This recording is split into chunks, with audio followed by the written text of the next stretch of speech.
हाँ जी। तो एल्केन्स का नोमेनक्लेचर और isomerism included NCERT. Preparation method start करने से पहले आप लोगों को इन सब चीजों पे ध्यान देना चाहिए। तो हुआ क्या जी, अगर मैं नोमेनक्लेचर में चलूं तो स्टार्ट के 3 मेंबर्स, स्टार्टिंग 3 जो मेंबर्स हैं उनके अंदर कोई भी फर्दर चेंज नहीं है। पहले वाले को आपने मीथेन बोलना है, नेक्स्ट आपके पास इथेन है, ठीक है जी, नेक्स्ट आपके पास प्रोपेन है। इनके फर्दर कोई भी और नाम हो ही नहीं सकते क्योंकि इनके आइसोमर्स नहीं है। इनके फर्दर आइसोमर्स नहीं है। मीथेन का सिर्फ एक ही स्ट्रक्चर बनता है जो कि मैंने आपके सामने बना दिया है। इथेन को ज्यादा से ज्यादा 2 मिथाइल को आपस में अटैच करके बना दें। और जब आप प्रोपेन बनाने जा रहे हैं तो फर्दर कोई आइसोमरिज्म इसके अंदर पॉसिबल नहीं है। चलो जी, अब मैं आपको एक सिंपल सा टेबल बना के देता हूं जिसको एनसीईआरटी भी सपोर्ट कर रही है। तो हमें गलती से भी इसको इग्नोर नहीं करना है। हमें देखना है कि टोटल हमारे पास ऑर्गेनिक केमिस्ट्री में मीथेन कितने हैं। ऑर्गेनिक केमिस्ट्री में मीथेन कितने हैं। तो अगर मेरे से कोई पूछेगा टोटल नंबर ऑफ मीथेन्स तो मैं बोलूंगा जी मीथेन मेरे पास एक ही है। मेरे से कोई कहेगा इथेन, मैं बोलूंगा जी वो भी एक ही है, जैसा कि मैंने आपको बनाकर बताया। कोई मुझे बोलेगा प्रोपेन कितने हैं तो मैं बोलूंगा जी वो भी एक ही है।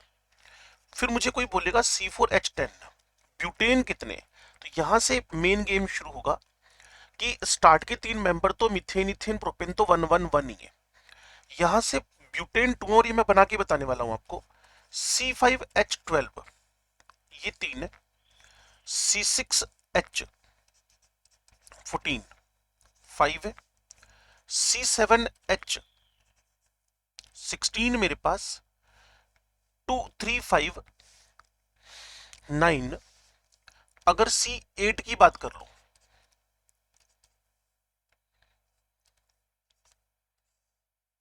2 3 5 9 18 और C9 की बात कर लो ये मेरे पास 35 है। और एनसीईआरटी भी जिस बात को लिख रही है तो इग्नोर करेंगे तो फिर मान के चलिए कि अगर पेपर में क्वेश्चन आता है और आप ऑब्जेक्शन करें हमें तो बनाने पड़ गए। भाई बनाने नहीं पड़ गए, खुद एनसीईआरटी लिख रही है इस बात को कि C10H22 के टोटल आइसोमर हमारे पास जो अवेलेबल हैं वो 75 है। तो अब मैं इसी की प्रैक्टिस में आपको लेकर चलता हूं। मिथेन 1 है, इथेन 1 है, प्रोपेन 1 है और यहां से कोड बनता है 111 2 3 5 9 18 35 75। ठीक है जी, कोमा लगाते चले जाए, कोमा लगाते चले जाए। 111 2 3 5 9 18 35 75। ठीक है जी, 111 2 3 5 9 18 35 75। क्लियर। अब मुझे आपको बताना है कि जो ब्यूटेन है, जो आपके पास ब्यूटेन है C4H10, इसके 2 आइसोमर कौन कौन से बनेंगे। तो सबसे पहले एक स्ट्रेट चेन बना लें आप। उसके बाद जब आप स्ट्रेट चेन बनाए, जब स्ट्रेट चेन बनाए वहां से कार्बन को ब्रेक करें और सेकेंड नंबर पर अप्लाई कर दें। क्योंकि फर्स्ट और लास्ट पे अगर आप अप्लाई करते हैं, फर्स्ट और लास्ट पे अगर आप अप्लाई करते हैं तो जो स्ट्रक्चर आपके पास बनता है फर्स्ट और लास्ट पे जब आप अप्लाई करते हैं तो वही स्ट्रक्चर रीगेन हो जाएगा, वापस वही स्ट्रक्चर बन जाएगा। तो पहला स्ट्रक्चर ब्यूटेन बना, दूसरे स्ट्रक्चर का आयुपिक नेम 2 मिथाइल प्रोपेन बना। और जो ब्यूटेन और 2 मिथाइल प्रोपेन है, अगर आप ढंग से देखें इसको, अगर आप प्रॉपरली ऑब्जर्व करें तो आप पाएंगे कि इन दोनों के अंदर मोलिकुलर फॉर्मूला तो C4H10 ही है। मोलिकुलर फॉर्मूला तो C4H10 ही है, लेकिन लेकिन जो ब्यूटेन और 2 मिथाइल प्रोपेन बना उसमें चेन की लेंथ डिफरेंट हो गई। और जब चेन की लेंथ डिफरेंट होगी तो बड़ा आसान सा काम है, इनको ये बताना ये किस टाइप के आइसोमर्स हैं। तो ये स्ट्रक्चरल आइसोमरिज्म के अंदर, ये स्ट्रक्चरल आइसोमरिज्म के अंदर दोनों के दोनों structure butane and 2 methyl propane chain isomers हैं। पहले मैं इसको ए लिख देता हूं, इसको मैं बी लिख देता हूं। दो ही आइसोमर बनेंगे हमारे पास, A and B are the chain isomers. ये दोनों एक दूसरे के चेन आइसोमर्स हैं। A and B both are the chain isomers. Similarly मैं C5H12 फिर C6H14 इन सब के all type of given isomer बना सकता हूं, जैसे कि मैंने आपको बताया 211 235 918 35 75 का कोड बनाए आप, उससे आप आगे सीख पाएंगे। चलिए थोड़ा एफर्ट आप C5H12 पे कर लें। दिमाग पहले ही कह रहा है कि टोटल अवेलेबल सिर्फ और सिर्फ आपके पास 3 ही है, तो बस उसी रेंज में घूमते रहना। पहले 5 की चेन बना दो, फिर फर्स्ट लास्ट के अलावा जो आप एक कार्बन यहां से बॉन्ड क्लीवेज करके मिथाइल बनाएंगे, उसको फर्स्ट लास्ट के अलावा कहीं भी अटैच कर दें। और मान लीजिए कि आप इसकी पोजीशन बदलते हैं, तो वही स्ट्रक्चर, क्योंकि इसका नेम तो है पेंटेन, कॉमन में आप इसको एन पेंटेन बोलते हैं, कॉमन में आप इसको एन पेंटेन बोलते हैं। यह है आपके पास 2 methyl butane, 2 methyl butane, 2 methyl butane. और कॉमन में इसको आप आइसो पेंटेन बोलते हैं। और जैसे ही आप फर्स्ट और लास्ट ये 2 कार्बन अलग करेंगे, मैंने आपको क्या बोला, इन पर लगाने की परमिशन आपको बिल्कुल नहीं है, सिर्फ सेंटर बचता है, तो इसका नाम है 2,2 डाइमिथाइल ब्यूटेन। तो ये जो स्ट्रक्चर है इसका नाम कॉमन में नियो पेंटेन है, कॉमन में इसको नियो पेंटेन बोलते हैं। तो आप देखें pentane 2 methyl butane 2,2 dimethyl propane, 2,2 dimethyl propane, ये 2,2 डाइमिथाइल प्रोपेन है, ठीक है जी एपिक नेम। तो जो मैं 1 2 3 एबीसी बना रहा हूं, ये सारे के सारे एक दूसरे के साथ A with B, B with C, A with C, ये एक दूसरे के साथ स्ट्रक्चरल आइसोमेरिज्म के चेन आइसोमर्स हैं, स्ट्रक्चरल आइसोमेरिज्म के चेन आइसोमर्स हैं। अब एक छोटी सी बात मैंने आपको और बतानी थी कि जब आप किसी एल्केन का H रिमूव कर दें, जब आप किसी एल्केन का H रिमूव कर दें, तो जो स्ट्रक्चर आपके पास बनता है उसको आप एल्काइल बोलते हो, उसको आप एल्काइल बोलते हो, उसको आप एल्काइल बोलते हो। तो जो एल्काइल बनता है ना, वो कितने एल्काइल पॉसिबल हैं, मीथेन के कितने एल्काइल पॉसिबल हैं, इथेन के कितने एल्काइल पॉसिबल हैं, प्रोपेन के कितने एल्काइल पॉसिबल हैं, ब्यूटेन के कितने एल्काइल पॉसिबल हैं, तो वो सारी बातें मैं आपको बता रहा हूं, ध्यान से सुनना और समझना। लो जी, तो सबसे पहले मैंने मीथेन से बनाया, तो भाई एक ही तो बना मिथाइल, द सिंगल स्ट्रक्चर। जब मैंने इथेन से बनाया, तो देखिए आप दोनों तरफ सेम कार्बन से, इस पर भी एनसीईआरटी इसी चैप्टर में बात करती है type of carbons, primary, secondary, tertiary, और उसको कोचिंग इंस्टीट्यूट्स के अंदर जीओसी, जनरल ऑर्गेनिक केमिस्ट्री, कोई अलग से चैप्टर नहीं है, इन्हीं में से मिला मिलाकर कुछ टॉपिक वहां इकट्ठे कर दिए गए हैं। तो जैसे ही मैंने दोनों साइड से कहीं से भी कैच रिमूवल किया, एल्केन से बन गया एल्काइल, तो यहां भी एक ही बना, मिथेन से मिथाइल बन गया, इथेन से इथाइल बन गया। और इसको आप जितना इंटरेस्ट लेके सीखेंगे, आपको ऑर्गेनिक केमिस्ट्री में कहीं दिक्कत रहने वाली नहीं है। तो जैसे ही आपने फर्दर प्रोपेन लिखा, प्रोपेन भी एक ही है, जैसा कि मैंने आपको बताया था, मीथेन 1 इथेन 1 प्रोपेन भी 1 है। तो प्रोपेन के अगर मैं कॉर्नर वाले हाइड्रोजन्स को हटाता हूं, तो मेरे पास जो स्ट्रक्चर निकल कर आएगा उसको मैं एन प्रोपाइल बोलता हूं। और अगर सेंटर वाले से H निकालता हूं तो मुझे आइसोप्रोपाइल मिलता है। और शायद आपको बताया गया था 9-10 से आप सीखते आ रहे हैं कि अगर 2 मिथाइल ग्रुप किसी कार्बन पे हैं एंड देन आफ्टर एक स्ट्रेट चेन चल रही है, बिल्कुल लाइन चल रही है, तो इन दोनों ग्रुप्स के बिहाफ पे उसको हमने आइसो बोल दिया है। और iso not always, iso octane पे ये रूल एप्लीकेबल नहीं है, आइसो वाला रूल आइसो ऑक्टेन पे एप्लीकेबल नहीं है। लेकिन अब ज्यादा इंफॉर्मेशन एक साथ इकट्ठी नहीं करते। मीथेन से मिथाइल बना, इथेन से इथाइल बना, प्रोपेन से दो बने, क्लियर।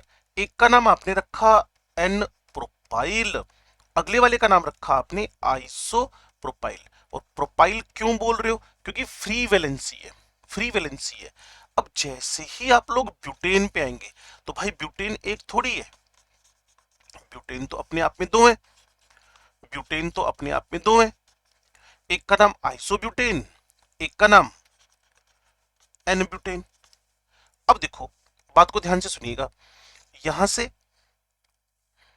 और यहां से एच एच रिमूव किया तो दो तो इससे क्रिएट हो गए, और उसके बाद इस जगह से और इस जगह से, क्लियर, किसके अंदर? आइसोब्यूटेन के अंदर। तो यहां फिर दो स्ट्रक्चर जनरेट हो गए। तो यहां जो दो बने, एक का नाम एन ब्यूटाइल, फिर जो बना इस जगह से एच हटाने से, सब नंबर 2 से, उसको बोला सेकेंडरी ब्यूटाइल। अगले पेज पर मैं और एक्सप्लेन कर देता हूं आपको। नेक्स्ट, जो यहां एच हटाने से आइसोब्यूटेन का कॉर्नर में से किसी जगह से भी एच हटा दे तो बनेगा आइसोब्यूटाइल, और दूसरा जो बनेगा उसको बोलोगे टर्शरी ब्यूटाइल। ये इनके कॉमन नेम है, आइपिक नेम भी इसके लिखे जा सकते हैं। तो कुल मिलाकर जो C4H8 से आपको एल्काइल मिल रहे हैं, n butyl, secondary butyl, isobutyl, tertiary butyl, n butyl, secondary butyl, isobutyl, tertiary butyl. तो मीथेन से मिथाइल एक बना, इथेन से इथाइल एक बना, प्रोपेन से प्रोपाइल दो बने, और ब्यूटेन से जो टोटल ब्यूटाइल बने वो बने 4। बड़ा यूजफुल है, मैं बार बार कह रहा हूं, कोई भी बात हवा में नहीं हो रही है, इसलिए यूजफुल है क्योंकि आप 12वीं क्लास भी पढ़ने वाले हो, 12वीं पढ़ चुके हो, तो इसका मतलब कहीं ना कहीं कोई दिक्कत रही होगी। तो उसमें भी आपके सीखने के लिए बड़ी इंपॉर्टेंट बात है कि मीथेन 1 है, इथेन 1 है, प्रोपेन भी 1 है, लेकिन मीथेन से मिथाइल 1, इथेन से इथाइल 1, प्रोपेन से प्रोपाइल 2, एन और आइसो, और ब्यूटेन से जो ब्यूटाइल बने वो 4 बने। ठीक है जी। तो अगर आप इंटरेस्टेड हो तो मैं क्या करता हूं, अगले पेज पर इनको एक बार फिर बना देता हूं। ये स्ट्रेट चेन है और फ्री वैलेंसी है, तो इनके लिए नॉर्मल वर्ड रखा गया है, नॉर्मल, और जितने कार्बन हो वो वर्ड रूट में सेट करके सफिक्स YL लगा दो। उसके बाद क्या है जी, मिथाइल मिथाइल दोनों सेम ग्रुप पे, और अभी थोड़ी देर पहले बताया था अगर दो आपके पास एल्काइल ग्रुप हो, मिथाइल ग्रुप हो, उसके बाद चेन को कॉन्टिन्यूअसली लेकर चले। ये देखिए आप,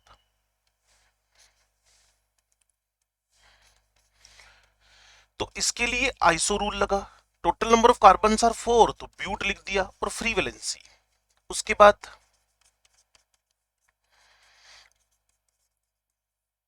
सेंटर में लगा दें,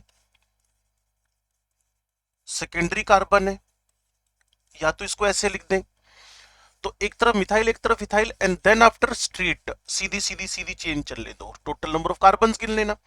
तो total number of carbon are 4, तो कुल मिलाकर इसको बोलेंगे आप सेकेंडरी, और टोटल 4 कार्बन है तो लगा देंगे ब्यूटाइल, सेकेंडरी ब्यूटाइल। अब सिमिलरली लास्ट एंड फाइनल, अब जिस कार्बन की वैलेंसी फ्री है उस कार्बन का टाइप टर्शरी है, जीओसी में बताया था आपको, एक बार फिर बता दूंगा, एनसीईआरटी में लाइनें लिखी हुई हैं। तो ये जो स्ट्रक्चर बना इसको हमने बोल दिया टर्शरी ब्यूटाइल, टर्शरी ब्यूटाइल। कुल मिलाकर n iso secondary tertiary, n iso secondary tertiary, n iso secondary tertiary. तो कुल मिलाकर आपके पास ब्यूटेन दो ही है, लेकिन ब्यूटाइल फर्दर कितने बन रहे हैं? 4 बन रहे हैं। ब्यूटेन आपके पास 2 है, ब्यूटाइल आपके पास 4 बन रहे हैं, और इसी का बेनिफिट आपको होगा, कोई बोलेगा C4H8 का H हटाकर उसके एल्कोहल्स बनाओ, तो आपने सोचना नहीं, समझना नहीं, सीधे सीधे आंसर लिख कर आने। टोटल आपके पास सीधे सीधे आंसर जो बन जाएंगे वो बन जाएंगे 4, n butyl alcohol, secondary butyl alcohol, isobutyl alcohol, tertiary butyl alcohol. तो आप इजीली ये काम कर सकते हैं। थोड़ा सा आगे बढ़े, और अब आपके पास टारगेट बनेगा कि C5H12 से कितने पेंटाइल आप बना सकते हो। ये C5H12 है, ये पेंटेन है। टेबल याद है, कितने पेंटेन टोटल अवेलेबल है? We have 3 pentanes and how many pentyls are there? How many pentyls? तो इससे जो पेंटाइल बनते हैं वो बनते हैं 8 पेंटाइल। अब बच्चे को समझना है 8 पेंटाइल कैसे बन रहे हैं। लो जी, सबसे पहले मैंने N पेंटेन आपके सामने लिख कर दे दिया है, फिर आपके सामने मैंने आइसोपेंटेन लिख कर दे दिया कॉमन नेम, फिर मैंने आपको नियोपेंटेन लिख कर दे दिया है। It is common name N pentane, iso rule obey हो रहा है और कोई फ्री वैलेंसी नहीं है तो एन, और यहां आपके पास नियो पेंटेन। अब थोड़ा सा हरकतें देखना क्या हो रही हैं। 1 2 3, इससे 3 एल्काइल ग्रुप बन जाएंगे। फिर 1 2 3 एंड 4, क्योंकि ये दोनों जिसको मैं स्पेशली मार्क कर रहा हूं, ये दोनों मुझे सेम रिजल्ट देंगे। क्लियर ना? यहां से एच हटाऊं चाहे यहां से एच हटाऊं, दोनों मिथाइल है और दोनों से नंबरिंग स्टार्ट हो सकती है, नोमेनक्लेचर स्टार्ट हो सकता है। Both are 100% same. सो दोनों में से कहीं से भी एच हटाऊं, दोनों सेम एल्काइल ग्रुप देंगे। अब अगर मैं इन चारों को देखता हूं तो वैसे इसका तरीका, सिमिलरिटी आइडेंटिफाई करने का बहुत बढ़िया तरीका होता है। नोमेनक्लेचर अगर स्टार्ट कर सकते हो इस कार्बन से 1 2 3 1 2 3 1 2 3, नोमेनक्लेचर कहीं से भी स्टार्ट कर सकते हो आप। तो अगर नोमेनक्लेचर किसी भी मिथाइल से स्टार्ट किया जा सकता है तो वो सारे के सारे मिथाइल सेम है, और अगर सारे के सारे मिथाइल सेम है तो भाई सिंपल सी बात है, एक ही single alkyl group, 4 alkyl groups, 3 alkyl groups, तो 3 + 4 + 1 टोटल 8 एल्काइल ग्रुप्स बनेंगे। टोटल 8 एल्काइल ग्रुप्स बनेंगे। C5H12 खुद, पेंटेन खुद 3 है, लेकिन पेंटाइल आपके पास एग्जैक्टली 8 है। तो एक छोटा सा काम करते हैं, इसकी भी एक टेबल बना लेते हैं, जिसको मैं अभी थोड़ी देर पहले बना भी रहा था बोर्ड पे।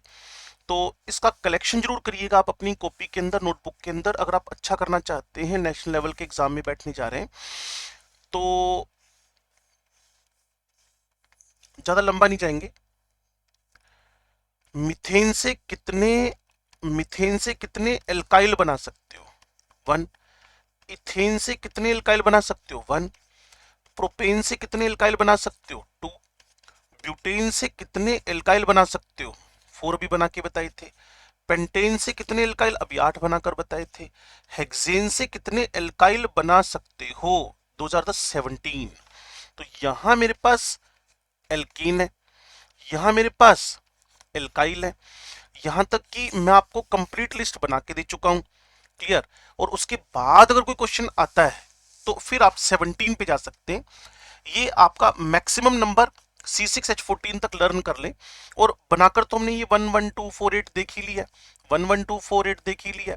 बस 2 से मल्टीप्लाई करते जाओ, एक को 2 से मल्टीप्लाई, फिर इसको 2 से मल्टीप्लाई, इसको 2 से multiply. C4 H4 C2H6 C3H8 C4H10 C5H12 तक तो आपको पता चल ही गया है। तो इस तरीके से आप एल्काइल ग्रुप्स बना सकते हो, एल्केन्स भी और एल्काइल ग्रुप्स भी। अब सबसे इंपॉर्टेंट बात है कि इनके अंदर कौन कौन सी आइसोमेरिज्म। तो isomerism in the alkanes, isomerism in the alkanes. Alkanes में मुझे स्ट्रक्चरल आइसोमेरिज्म अगर सीखनी है, एल्केन्स में मुझे अगर स्ट्रक्चरल आइसोमेरिज्म सीखनी है तो चेन आइसोमेरिज्म। अब देखिए इस पर भी ना बड़े बढ़िया बढ़िया क्वेश्चन बन जाते हैं। पूछता है minimum number of carbons which are required to show the chain isomerism, minimum number of carbons which are required to show the chain isomerism. तो भाई सिंपल सी बात है, ब्यूटेन और आइसोब्यूटेन, ये 4 कार्बन हुए, और यहां भी 4 कार्बन, और चेन ब्रेक हो गई है। ब्यूटेन आइसोब्यूटेन, पहले वाले का नाम है ब्यूटेन, अगले वाले का नाम है 2 मिथाइल ब्यूटेन प्रोपेन सॉरी। तो ये दोनों चेन आइसोमर है। Total minimum number of carbons which are required to show the chain isomerism, those are the 4, those are the 4। और इसी तरीके से अगर मुझे कोई पोजिशनल आइसोमेरिज्म कह रहा है, positional isomerism in the alkanes कह रहा है पोजिशनल, तो मैं क्या करूंगा, सबसे पहले पेंटेन बनाऊंगा, पेंटेन बनाकर उसका 2 मिथाइल ब्यूटेन बनाऊंगा, फिर मैं 2,2 डाइमिथाइल। अब मैं यहां पोजीशन के लिए नंबर ऑफ कार्बन्स की जो चेन थी स्केलेटन में वर्ड रूट में, वो तो मुझे सेम रखना था। Pentane 2 methyl, butane 2,2 dimethyl. अब तो हम फेल हो गए। तो अब हम जो फेल हुए उसको पास होने के लिए हमने क्या करना है, एक कार्बन की चेन बनानी है, उसमें पोजीशन नंबर 2 पे आपने मिथाइल लगाना है, फिर कार्बन की चेन को मेंटेन रखना है और इस मिथाइल की पोजीशन को हटा देना, चेंज कर देना है। तो ये 1 2 3 4 5 2 मिथाइल पेंटेन है, ये 1 2 3 4 5 3 मिथाइल पेंटेन है। और जब इन दोनों का आप ध्यान से देखेंगे तो दोनों एक दूसरे के पोजिशनल आइसोमर्स होंगे। तो minimum number of carbons which are required to show the positional isomerism in the alkanes, then your answer should be 6, क्योंकि मीथेन का एक ही आइसोमर है, इथेन का एक ही आइसोमर है, प्रोपेन का एक ही आइसोमर, प्रोपेन बोल रहा हूं, प्रोपाइल नहीं बोल रहा, प्रोपेन। ब्यूटेन के 2 हैं लेकिन वो चेन आइसोमर है, पेंटेन में भी चेन बने। तो हेक्सेन में मिनिमम आपको क्या मिलेंगे, पोजिशनल, जिनको हम रिजियोमर्स भी बोलते हैं, जिनको हम रिजियोमर्स भी बोलते हैं। पोजीशन जहां बदलती रहे उनको बोलते हैं रिजियोमर्स, रिजियोमर्स। ठीक है जी। अब इसके बाद ना तो इसमें मेटामरीज में, ना तो इसके अंदर मेटामरीज में, ना तो इसके अंदर मेटामरीज में, और ना ही इसके अंदर कोई फंक्शनल आइसोमेरीज में, और ना ही इसके अंदर कोई टोटोमेरीज में, कोई अनसैचुरेशन है ही नहीं, और ना ही इनके अंदर रिंग चेन आइसोमेरीज में, क्योंकि इसका जो डिग्री ऑफ अनसैचुरेशन है, इसका जो डिग्री ऑफ अनसैचुरेशन है, जो डिग्री ऑफ अनसैचुरेशन है, डबल बॉन्ड इक्विवेलेंट भी कह सकते हैं आप, डबल बॉन्ड इक्विवेलेंट, वो 0 है। डिग्री ऑफ अनसैचुरेशन, अनसैचुरेशन है ही नहीं एल्केन्स के अंदर। अब डिग्री ऑफ अनसैचुरेशन कैसे निकालते हैं, इस पर एक फॉर्मूला सीखने वाले हम लोग, जो आपको किसी भी ऑर्गेनिक कंपाउंड को बता देगा कि वहां डबल बॉन्ड एग्जिस्ट कर रहा है कि नहीं, बिना स्ट्रक्चर ड्रॉ किए, बिना स्ट्रक्चर ड्रॉ किए। तो हम एक फॉर्मूला सीखने जा रहे हैं, डी ओ यू का या डीबीई का, degree of unsaturation double bond equivalent का एक फॉर्मूला सीखने जा रहे हैं। तो हमारा डिस्कशन था कि degree of unsaturation double bond equivalent, या फिर इसको ऐसे बोल सकते हैं index of the hydrogen deficiency, index of the hydrogen deficiency. ये सब बातें एक ही हैं, तो चेक करते हैं जी करना क्या है। तो पहली बात, मान लीजिए आपको एक फॉर्मूला दे रखा है C6H10, ठीक है। एक तो तरीका आपके पास है कि फॉर्मूला आप CnH2n प्लस 2 2n माइनस 2 उस तरीके से सोच लें, थोड़ा इजी करते हैं। तो मान लो ये सैचुरेटेड हो, मान लो 6 कार्बन वाला कोई भी स्ट्रक्चर सैचुरेटेड हो, मान लो 6 कार्बन वाला कोई भी स्ट्रक्चर सैचुरेटेड हो, तो उसके पास कितने हाइड्रोजन होने चाहिए, according to CnH2n plus 2 it should be 14। ठीक है जी। तो सबसे पहले डिफरेंस ऑफ हाइड्रोजन एटम्स निकालो, हाइड्रोजन एटम्स निकालो। तो एक तो स्टैंडर्ड सैचुरेशन के केस में 14, अनसैचुरेशन के केस में आपको दिख ही रखा है, ये गिवन है, ये स्टैंडर्ड सैचुरेशन वाला है। तो हाइड्रोजन एटम्स का डिफरेंस 4 आ गया और मॉलिक्यूल्स का डिफरेंस वो 4/2, क्योंकि हाइड्रोजन की एटॉमिसिटी 2 है। तो आपके पास जो रिजल्ट आएगा बस वही उसका डिग्री ऑफ अनसैचुरेशन है, वही उसका index of the hydrogen deficiency है, और वही उसका डबल बॉन्ड इक्विवेलेंट है। मतलब इस C6H10 के अंदर दो या तो रिंग्स हो सकती हैं या दो डबल बॉन्ड हो सकते हैं। और इसके पास कितने हाइड्रोजन की डिफिशियंसी है? इसके पास दो हाइड्रोजन की डिफिशियंसी है, वो हमें साफ इसके अंदर दिख रहा है। चलो जी, अब आप कहेंगे ये तो आप हाइड्रोकार्बन के रेफरेंस में बात कर रहे हैं, तो ठीक है, चैप्टर भी हाइड्रोकार्बन चल रहा है। लेकिन लेकिन लेकिन अगर हेलोजन दे दे, मान लो एक फॉर्मूला आपको C4H6Br2 दे दिया, तो कुछ वो टेंशन नहीं लेनी है। बस जो हाइड्रोजन है ना, जो हेलोजन है उसको हटा दो, उतने ही हाइड्रोजन ऐड कर दो। C4H6Br2 ये C4H8 हो गया। जितने हेलोजन हैं उनको हटाकर, मतलब दो ब्रोमीन हटाने हैं और दो हाइड्रोजन ऐड कर देने, और फिर उसके बाद का फिनोमिनन सेम है। अगर ये सैचुरेटेड होता तो C4H10, अगर ये सैचुरेट होता तो C4H10। 10 और 8 का डिफरेंस क्या है? 10 और 8 का डिफरेंस क्या है? 2 हाइड्रोजन एटम्स, और बाई 2 करते ही 1, तो C4H6Br2 में एक डबल बॉन्ड है। और ये मैं आपको बता चुका हूं, एक डबल बॉन्ड अगर है तो उसकी जगह एक रिंग भी लिखी जा सकती है। चलो, अगर ऑक्सीजन आ जाए तो भाई टेंशन ना लो, इग्नोर करो उसको। जैसे कि C5H8O है, अगर C5H8O है, इग्नोर करो इसको, बस C5H8 से आपका काम बन जाना है। कैसे सोल्व करेंगे? अगर ये सैचुरेट होता, अगर ये सैचुरेट होता तो C5H12 होना था, तो 12 और 8 का डिफरेंस 4 का है, इन दोनों के बीच हाइड्रोजन का डिफरेंस 4 आई गया, और मोलिक्यूल्स का डिफरेंस 2। तो ये जो है C5H8 में डिग्री ऑफ अनसैचुरेशन, C5H8 में index of the hydrogen deficiency, index of the hydrogen deficiency 2 है, डिग्री ऑफ अनसैचुरेशन 2 है। क्लियर? और इसी को आप लोग डबल बॉन्ड इक्विवेलेंट भी बोल रहे हो। डबल बॉन्ड इक्विवेलेंट का मतलब how many double bonds are there, how many double bonds are there. चलो जी, अगर नाइट्रोजन हो तो क्या करेंगे? बस कुछ नहीं करना आपने, subtract number of the subtract number of nitrogen atoms from number of hydrogen.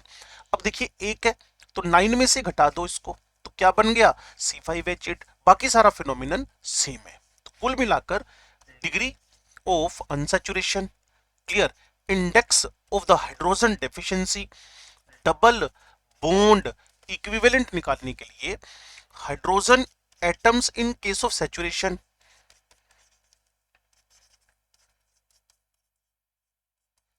Minus hydrogen atoms जो गिवन है और डिवाइडेड बाय 2 कर दें, तो सीधा सीधा आपके पास एक आंसर डबल बॉन्ड इक्विवेलेंट का, इंडेक्स ऑफ हाइड्रोजन डिफिशियंसी का, डिग्री ऑफ अनसैचुरेशन का निकल आएगा। और ये बड़ा हेल्पफुल फैक्टर है।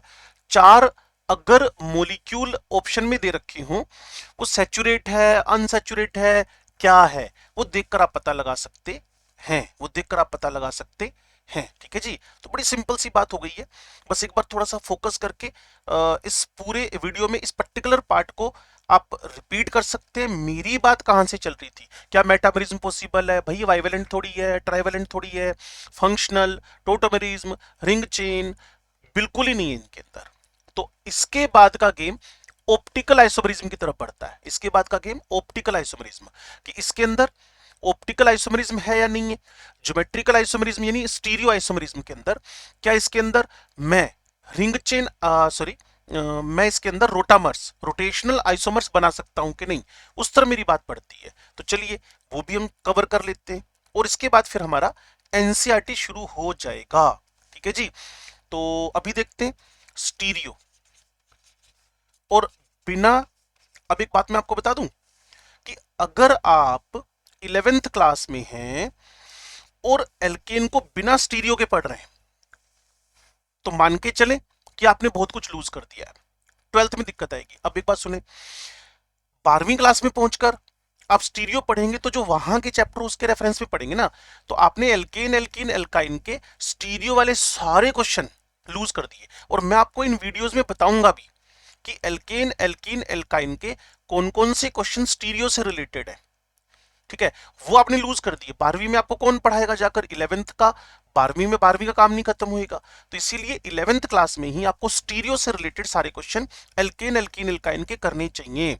मैंडेटरी है, पूरी प्रैक्टिस कर ले, नहीं तो आपको दिक्कत आएगी, चाहे आप नीट में चाहे आप जेई के लिए जा रहे हैं। हाँ, 11th 12th आपने करनी है, आपका टारगेट ही सिर्फ इस सिंपल स्कूल के एग्जाम में, तो फिर आपका काम बिना स्टीरियो के चल सकता है। चल सकता है बोला, चलेगा ये नहीं बोल रहा मैं, चल सकता है। टीचर कैसा क्वेश्चन डाल रहा है उस पर डिपेंड करता है। तो बिना स्टीरियो के कोशिश ना करें आगे चलने की। सुनो, स्टीरियो में रोटामर्स है,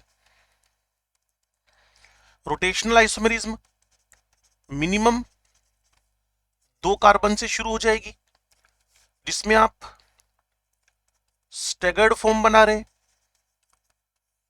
जिसमें आप इक्लिप्स फॉर्म बना रहे हैं, और यहां ज्योमेट्रिकल डबल बॉन्ड नहीं है तो कोई चांस है नहीं। ऑप्टिकल के अंदर चांस बनेंगे। तो how many carbons are required to show the optical isomerism? तो ऑप्टिकल में एक बड़ी बढ़िया सी बात मैं आपको बता दूं, यहां एक टर्म आती है आपके पास कारेल, CHIRAL। प्रोनाउंसिएशन आपके पास ये रहेगा कारेल का, गूगल सर्च कर लें आपको पता चल जाएगा कैसे प्रोनाउंसिएट करते हैं इसको। टर्म है कारेल। कारेल वैसे कहां से आया? हैंडेडनेस से।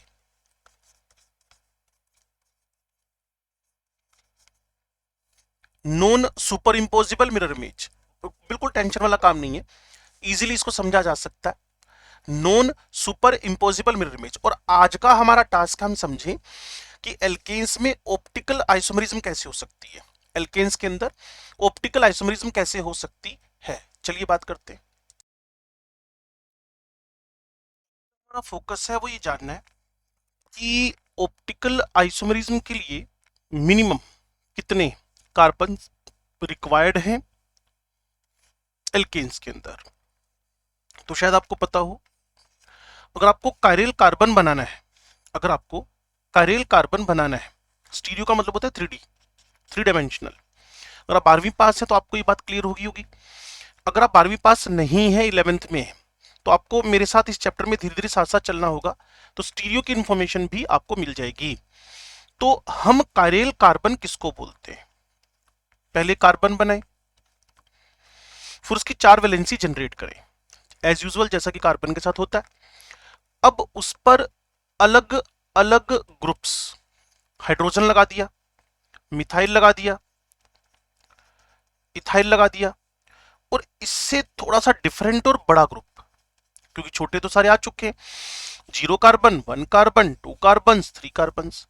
तो आपके पास जो कार्बन यहां लिखा जाएगा, जिसको आपने यहां स्टार शो कर दिया, that carbon will be the chiral carbon, that carbon will be the chiral carbon. तो कुल मिलाकर आपके दिमाग में क्या गया?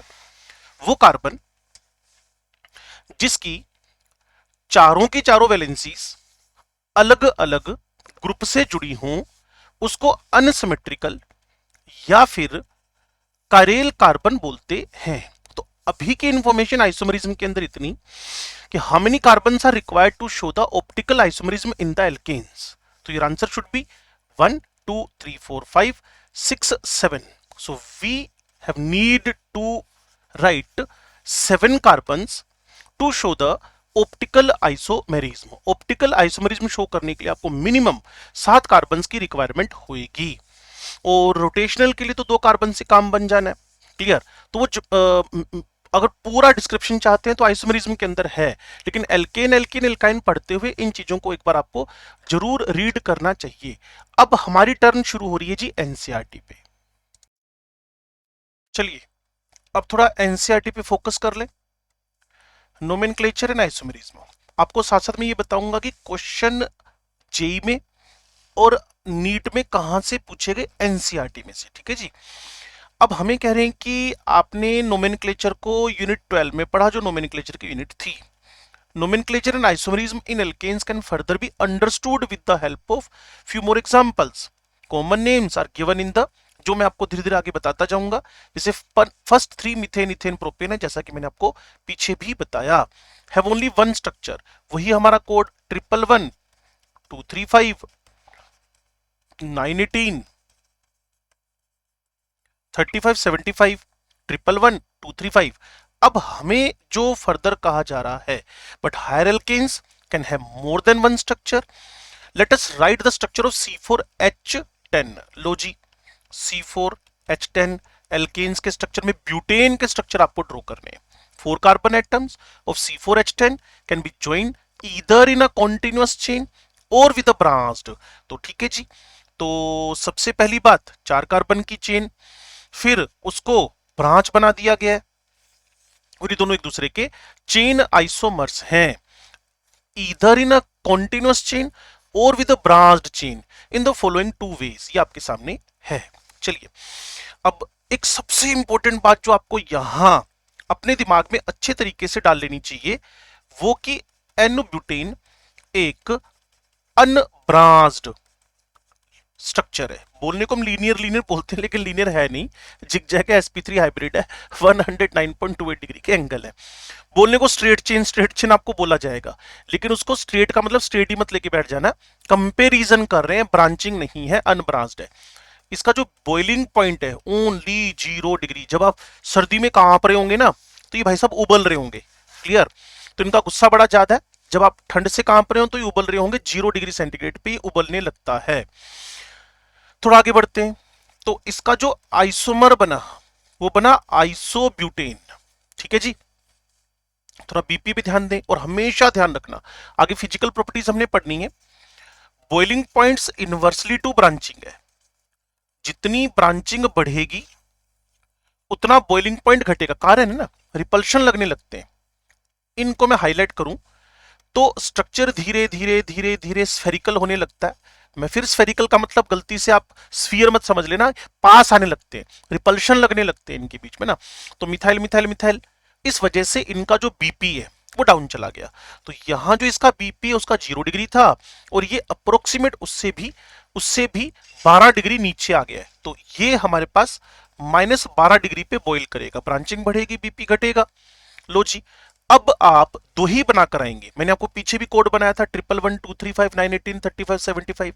तो दो तो बन गए, बीपी भी पता चल गए, ब्रांच वाले का कम हो गया। Now in how many ways you can join 5 carbon atoms and 12 hydrogen atoms of C5H12। सोचिए, अगर एनसीईआरटी इस पे बात कर रही है तो ये क्वेश्चन बनेगा। और कोड मैंने आपको बता दिया 111, 235, 918, 35, 75, 235, 333। How many ways? तो आंसर है 3 वेज वी हैव, जिससे हम पेंटेन C5H12 बना सकते हैं। C5H12 बना सकते हैं। They can be arranged in 3 ways as shown in the figure और structure 345 345। तो ये भाई साहब तो N पेंटेन है, ये भाई साहब तो N पेंटेन है, ये भाई साहब आइसो पेंटेन है, 2 मिथाइल ब्यूटेन जिसको बोल रहे हो आप। बीपी पे जरूर फोकस करें। इनका जो बीपी है, जो बॉइलिंग पॉइंट है, वो आपके पास 273 ब्यूटेन का था। और ये अगर आप चेक करें तो कहीं ना कहीं हमारे पास जो इसका बीपी निकल के आ रहा है वो ब्यूटेन से तो ज्यादा ही आ रहा है, ब्यूटेन से तो हायर ही है। और अगर मैं डेटा की तरफ बढ़ूं तो कहीं ना कहीं 309 और 273 के बीच का जो डिफरेंस आ रहा है वो अप्रोक्सीमेट 36 डिग्री सेंटीग्रेड आ रहा है, रूम टेम्परेचर से अप्रोक्सीमेट 11 डिग्री ऊपर आ रहा है। अब ब्रांचिंग हो गई, ब्रांचिंग होते ही बीपी घटना ही घटना था, रिपल्शन होने लगेंगे ना पुत्र जी, क्लियर। सो रिपल्शन होंगे, देन तो बीपी है वो डाउन आएगा। और बीपी जो इसका है वो आपके पास 28 डिग्री सेंटीग्रेड आ गया है, रूम टेम्परेचर से थोड़ा सा अबो आ गया है। तो अगर में से कोई बोलेगा कि पेंटेन और आइसोपेंटेन रूम टेम्परेचर पे लिक्विड है या गैस है, तो भाई सीधी सी बात है 25 डिग्री से ऊपर जिसका बीपी है स्टेटसोमीटर बोलता है वो गैस हो ही नहीं सकते, those will be the liquid liquid liquid liquid. तो मैं फिर आपसे कह रहा हूं, इतनी अच्छी इंफॉर्मेशन है, आप इनको जरूर अपने दिमाग में रखें, नोट्स में जरूर लिखें और एक खटाखट रिवीजन मार दें। आप बहुत अच्छी तैयारी कर लेंगे, ये मैं आपसे 100% गारंटी ले रहा हूं, गारंटी गारंटी। क्लियर? चलिए, और एक यूनिक कॉम्बिनेशन है हमारे पास, एक मेरे नोट्स का प्लस एनसीईआरटी का। ठीक है, तो कहीं भी आप गलती से कोई क्वेश्चन, मैं कह रहा हूं कोई भी बुक लेके, आप मार्केट से कोई भी बुक लेके ऑर्गेनिक की, और सबसे ज्यादा ऑर्गेनिक की बुक अवेलेबल है, तो आपको उन बुक्स को करना चाहिए। क्लियर ना? डिफरेंट पब्लिकेशन दे रहे हैं, मैं किसी भी पब्लिकेशन का नाम नहीं लेने वाला। क्लियर ना? तो आप मेरे डिस्क्रिप्शन बॉक्स में जाए, वहां आपको एक दो बुक्स के नाम और लिंक मिल जाएंगे। मैं वीडियो में उस किसी बुक का नाम नहीं ले रहा, उनको करें जरूर आप ना, और करके टीचर से जरूर पूछें, उसके क्वेश्चन मेरे से पूछें, मैं सोल्व करके दूंगा आपको। क्लियर ना? चलो, तो ब्रांचिंग और बढ़ गई, ब्रांचिंग और बढ़ गई, और जैसी ब्रांचिंग बढ़ी, बीपी ने खट से और डाउन आना है, और तीन ही बनेंगे, 111 235 555 233 तीन आइसोमर बन रहे हैं। तो इसका बीपी जो है वो अप्रोक्सीमेट 9 9.5 डिग्री आ रहा है। तो अगर मैं इसको कैलकुलेट करता हूं 282.5 273 के अकॉर्डिंगली, तो सिर्फ और सिर्फ 9.5 डिग्री। हाँ, ये भाई साहब गैस हैं। तो कंपैरिजन हुआ, पेंटेन आपके पास है, इसके तीन आइसोमर है, इसके तीन आइसोमर है, इनके तीन आइसोमर में दो लिक्विड है रूम टेम्परेचर पर, और वैसे रूम टेम्परेचर भी देखते हैं, और एक रूम टेम्परेचर पर गैस है। और बीपी जैसे जैसे हमने ऑब्जर्व किया, वो ब्रांचिंग के साथ में धीरे धीरे घटता चला गया। लो जी, structure 1 and 2 possess the same molecular formula, वो तो है C5H12 ही है सारे के सारे। डिग्री ऑफ अनसैचुरेशन निकालने का आपको तरीका बताया था, पहले इसको सैचुरेट कर ले, दोनों में बराबर कार्बन हो रहे हैं, जितना होना चाहिए सैचुरेशन के अकॉर्डिंगली। अब डिफरेंस कुछ आ ही नहीं रहा हाइड्रोजन का, 12 12 जीरो, तो इसका जो डी डिग्री ऑफ अनसैचुरेशन है, क्लियर, जो index of the hydrogen deficiency है, जो आपके पास डबल बॉन्ड इक्विवेलेंट है, वो जीरो है। तभी तो मैं बोल रहा था इसका रिंग नहीं बन सकता, रिंग चेन आइसोमरिज्म इसमें पॉसिबल नहीं है। तो structure 1 and 2 possess the same molecular formula C5H12 but differ in their BPs, वो मैंने आपको बताया था, दो लिक्विड एक gas, and other properties. Similarly structure 3 4 5 possess the same molecular formula but have different properties, वो शुरू के दो ब्यूटेन के हैं, बाद के तीन पेंटेन के हैं। Clear? 1 2 are isomer of butane, where is 3 4 5 are the isomers of pentane. फिर मैं कह रहा हूं एक बार मेरा कोड जरूर याद कर लें, 111 235 918 35 75। Since differences in properties is due to the difference in their structure, वो तो होना ही है। तो कहीं ना कहीं 1 2 3 4 5 ये दोनों एक दूसरे के स्ट्रक्चरल में भी चेन आइसोमर है। It is also clear that structure 1 and 2 have continuous chain of carbon atoms but 2 4 5, ये यहां आपके पास 3 4 5 have a branch chain, such structures isomers which differ in chain of carbon atoms are known as a chain isomers. okay, C4H10 के दो है, C5H12 के तीन है, और वो आपस में एक दूसरे के चेन आइसोमर ही हो सकते हैं। पोजिशनल आइसोमरिज्म के लिए मिनिमम आपको 6 कार्बन्स में आना पड़ेगा एल्केन्स कैटेगरी में। अब लो जी, ये आईआईटी जब हमारे पास एडवांस की बात करूं, तो आप प्रीवियस ईयर पेपर उठा लेना, मैं तो आपको बता रहा हूं कि पेपर में आया हुआ है। How many structural isomers are possible with the help of C6H14, और समझ लें ऑप्टिकल के लिए भी 7 कार्बन चाहिए थे, तो भाई सीधा सीधा 2 3 5 5 पर टैग लग गया। ठीक है जी, एनहेक्सेन एनसीईआरटी दे रही है, 2 methyl pentane 3 methyl pentane. Clear? अब ये पोजिशनल आइसोमर हो गए एक दूसरे के साथ, ये दोनों एक दूसरे के साथ पोजिशनल आइसोमर्स हो गए, तो 6 कार्बन मिनिमम चाहिए पोजिशनल आइसोमरिज्म शो करने के लिए।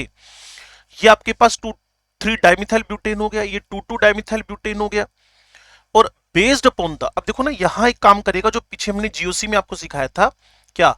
Type of the hydrogen atoms, type of the hydrogen atoms, साथ साथ में कार्बन एटम्स भी कर लें।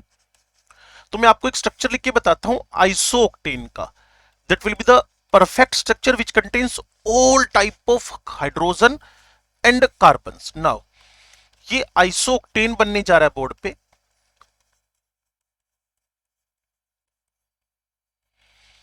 नोमेनक्लेचर आप इधर से स्टार्ट कर लीजिएगा,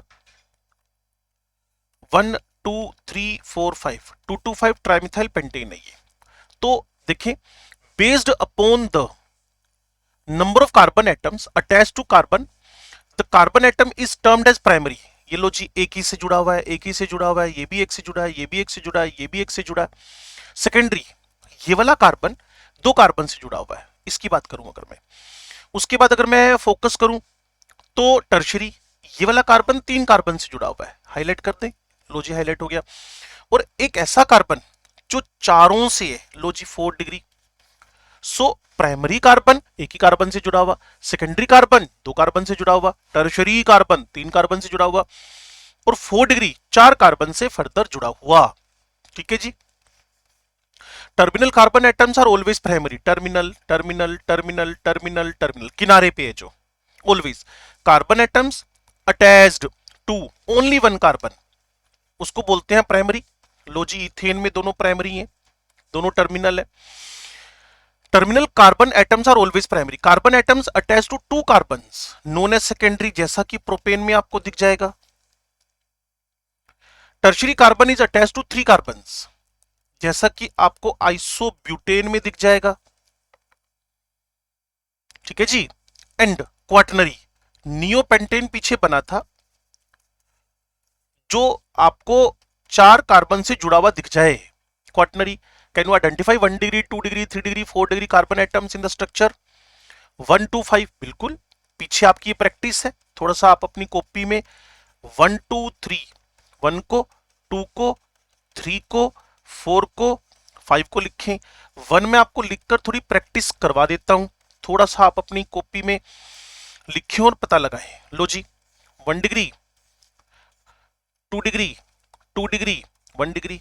और कमेंट बॉक्स में जाकर आप जरूर मैसेज करेंगे सर हमने कर लिया, और नंबर भी अवेलेबल है आपके पास व्हाट्सएप पे, आप मुझे लिखें कि आपने ये काम को कर लिया है। ठीक है जी।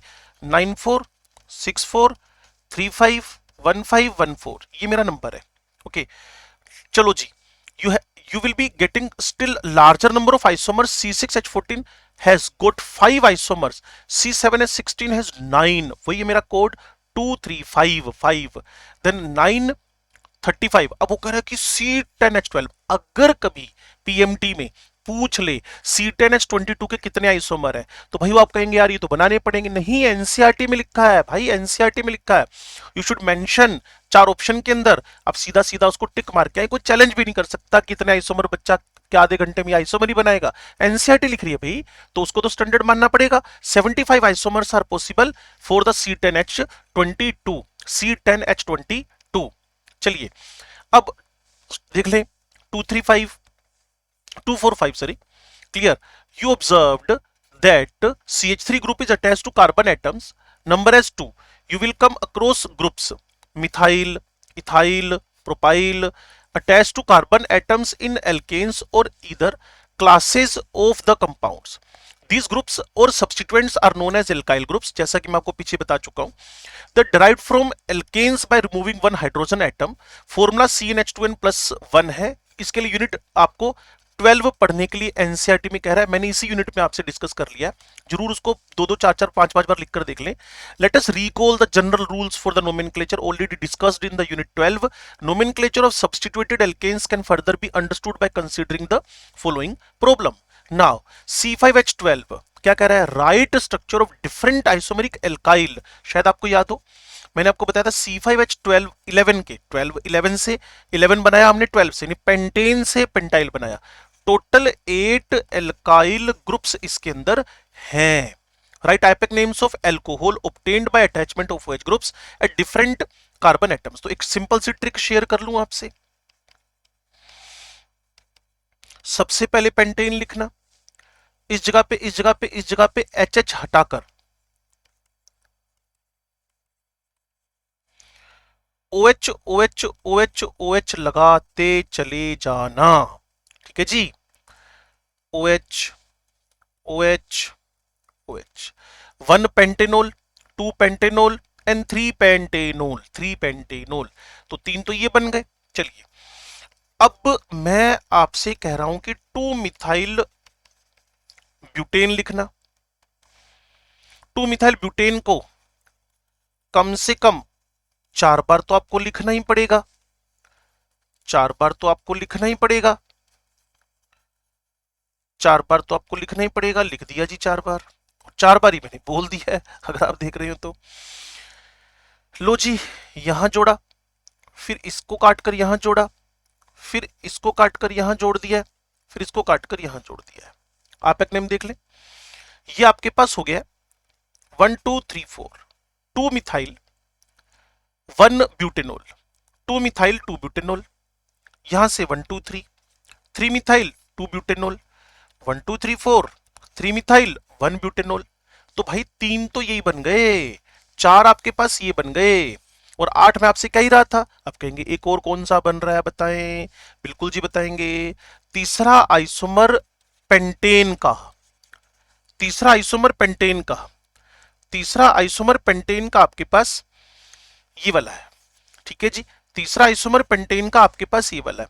अब इसमें से एक एच आप हटा दें,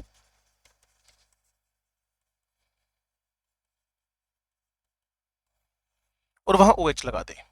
ठीक है जी, तीसरा आइसोमर, तो इसका जो नेम हुआ वो 1 2 3 2 2 डाइमिथाइल प्रोपेन 1 ओल, 2 2 डाइमिथाइल प्रोपेन 1 ओल, 2 2 डाइमिथाइल प्रोपेन 1 ओल, इसका नाम हो गया 2 2 डाइमिथाइल प्रोपेन 1 ओल। तो अगर आप सबको देखें तो 8 आइसोमर एल्केल एल्कोहल्स के आपके सामने बनकर आ गए हैं। 8, पेंटेन 1 ओल, पेंटेन 2 ओल, पेंटेन 3 ओल, ठीक है जी, 3 मिथाइल ब्यूटेन 1 ओल, 2 मिथाइल ब्यूटेन 1 ओल, 2 मिथाइल ब्यूटेन 2 ओल, एंड 2 2 डाइमिथाइल प्रोपेन 1 ओल, 3 मिथाइल ब्यूटेन 2 ओल। ठीक है जी, अब हमारा रूल चलेगा nomenclature of a few organic compounds. ठीक है जी, आगे बढ़ते हैं, प्रैक्टिस कर लें भाई एनसीईआरटी में से। Nomenclature of few organic compounds, structure बना हुआ है 1 2 3 4 5 6, मिथाइल भी है, इथाइल भी है, lowest sum and alphabetical arrangement, alphabetically आप चेक करें। टोटल नंबर ऑफ कार्बन्स इसके अंदर 1 2 3 4 5 6, 1 2 3 4 5 6। तो देखिए आप, मिथाइल की लोकेशन बार बार 2 पे आ रही है, और इथाइल की लोकेशन 4 पे आ रही है। अगर आप 6 को 1 बोले तो इथाइल की लोकेशन 3 पे आ रही है।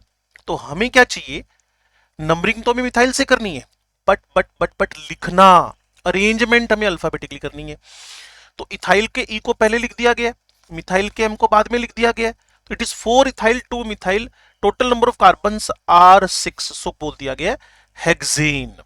अब देखें, लोएस्ट सम एंड अल्फाबेटिकल, वैसे मैं लोएस्ट सम के एंटी हूं बिल्कुल क्लियर, क्योंकि ये रूल आजकल बदल गया। लोएस्ट सेट ऑफ लोकेंड चलता है आजकल, लोएस्ट सेट ऑफ लोकेंड्स चलता है आजकल, सम नहीं चलता। ठीक है जी, पुरानी बात है इस सम वाली, और एनसीईआरटी भी अब थोड़ा सा अपग्रेडेड वर्जन में आनी चाहिए। चलो इनकी प्रॉब्लम, लेकिन हमें समझना है अब इस बात को ना। तो यहाँ 8 कार्बन हैं आपके पास, ओके, और यहाँ आपके पास इथाइल है, फिर इथाइल है, फिर आइसोप्रोपाइल है, और ये आपके पास मिथाइल है। तो साफ सी बात है, थर्ड नंबर पे आप इथाइल को लगा लें तो 3 3 डाइथाइल हो गया, डी कंसिडरेबल नहीं होता जब तक कि वो एल्काइल के नेम का पार्ट ना हो। 5 पर आइसोप्रोपाइल आई कंसिडरेबल है, फिर मिथाइल, तो ई आई एम, ठीक है जी, not E M I, E I M, alphabetically order में अरेंज करते हुए नेमिंग कर दी गई है। अब इनकी प्रैक्टिस आपको करनी है, ये थोड़ा सा प्रैक्टिस आप करें, एनसीईआरटी खोले, नहीं खोल पा रहे तो मैं इसको 10 सेकंड के लिए पोज देता हूं, आप इसको स्क्रीनशॉट ले लें और प्रैक्टिस जरूर करें इसकी।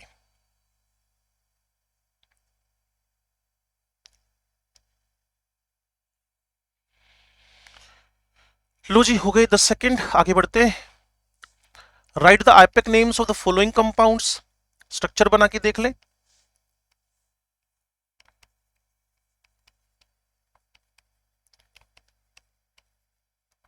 लो भी करो प्रैक्टिस, हिंट में दे रहा हूं, लो जी हिंट है ये।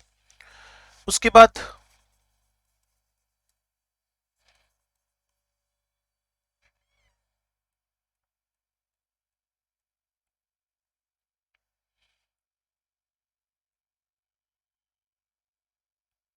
एक ही कार्बन पे 2 मिथाइल है, 2 इथाइल है, हिंट मैं आपको दे देता हूं, ये हिंट है आपके पास, टेट्रा टर्शरी ब्यूटाइल, ऐसा आपको डिफरेंट बुक्स में मिलेगा, यहां से नकल करके। ये एक डेरिवेटिव नेम है, मैं आपको बता दूं, ये एक डेरिवेटिव नेम है। अगर आपको लगता है कि what are the derivative names, तो यू शुड मेंशन, और इन माय कमेंट बॉक्स आप जरूर लिखना इस बात को ना, मैं आपको बताऊंगा ये बात भी। और किसी भी चीज की कमी रहनी नहीं चाहिए, अगर कमी रह जाती है तो फिर मुझे लगता है सिलेक्शन में दिक्कत आएगी। आप कहेंगे सब कुछ पढ़े थे, अरे पढ़े तो थे भाई, लेकिन सेम चीजों को बार बार देखिए। अब मान लो मैंने आपको 10 क्वेश्चन दिखा दिए, उसकी प्रैक्टिस करवा दी, वही 10 क्वेश्चन मैंने आपके पेपर में वापस डाल दिए, तो आपका दिमाग डेवलप कहाँ हुआ? वो 10 क्वेश्चन में भी तो 7 आपने मेरे से डाउट्स ही पूछे थे बच्चे। तो इसीलिए जरूरी है कि आप अपने दिमाग को डेवलप करें। तो ये मैंने लॉन्गेस्ट चेन आपको बता दी है, तो जरूरी है कि नया क्वेश्चन आपको दिखे बार बार। ओके, तो इसका एपिक नेम जरूर करें, प्रैक्टिस करें, फिर मुझे बताएं जरूर आप ना। If it is important to write the correct epoch name for a given structure, it is equally important to write the correct structure from the given epoch name. To do this, first of all, the longest chain of carbon atoms corresponding to the parent alkane is written. मतलब पहले आपको skeleton का alk लिखना है। Then after numbering, जो भी जहां जहां अरेंज हो, the substituents are attached, मान लो मिथाइल मिथाइल है, कोई इथाइल है, तो उसको आप मेंशन करके जरूर आए। ठीक है जी। एंड फाइनली वैलेंस, फिर सब पे हाइड्रोजन सब चिपका देने चाहिए। ये हाइड्रोजन लगा दिया भाई, हाइड्रोजन लगा दिया भाई, हाइड्रोजन हाइड्रोजन हाइड्रोजन, ये सब मेंशन कर दिए गए हैं। Okay, by putting the correct number of hydrogen atoms, this can be clarified by writing the structure 3-ethyl। तो वो मैंने आपको आगे ड्रॉ द चेन, देखिए आप, how many carbon are there, pentane. तो in the following steps, pentane में 2 4 5 हो गए और नंबरिंग करवा दी। फिर भाई साहब हमें क्या बोल रहे थे, 3-ethyl 3-ethyl 3-ethyl 3-ethyl, 3 पे ethyl, 2 dimethyl. Okay, and then सारी वैलेंसी कंप्लीट कर दी गई है और फिर डन हो गया ये, है ना। और थोड़ा सा प्रैक्टिस इस पर आप कर लें, मैं आपसे फिर कह रहा हूं, अगर आप कहेंगे तो वीडियो नंबर 3 के अंदर मैं इन प्रॉब्लम्स को सोल्व कर दूंगा, लेकिन आप थोड़ी प्रैक्टिस तो करें। वही कहेंगे कि सब कुछ तो मैं ही बताया जा रहा हूं। तो फॉलोइंग कंपाउंड 3-4-4-5 2-5 डाई, और इनके सॉल्यूशन जरूर दे रखें, ये भी प्रैक्टिस के लिए आपके पास अवेलेबल है। एक बार इनको करना जरूर ना, और फिर मेरे से पूछना। अब आपका बड़ा पीसफुली, क्योंकि 40 मिनट की वीडियो पहले थी, 58 मिनट्स की वीडियो ये बन रही है, इसके बाद अब आपका प्रिपरेशन स्टार्ट होनी चाहिए, और प्रिपरेशन स्टार्ट होने जा रहे हैं वीडियो नंबर 3 के अंदर। सपोर्ट रखें, लाइक करें, डिसलाइक भी करें, मुझे कोई दिक्कत नहीं है, लेकिन कुछ भी हो हरकत जरूर करें। ठीक है जी।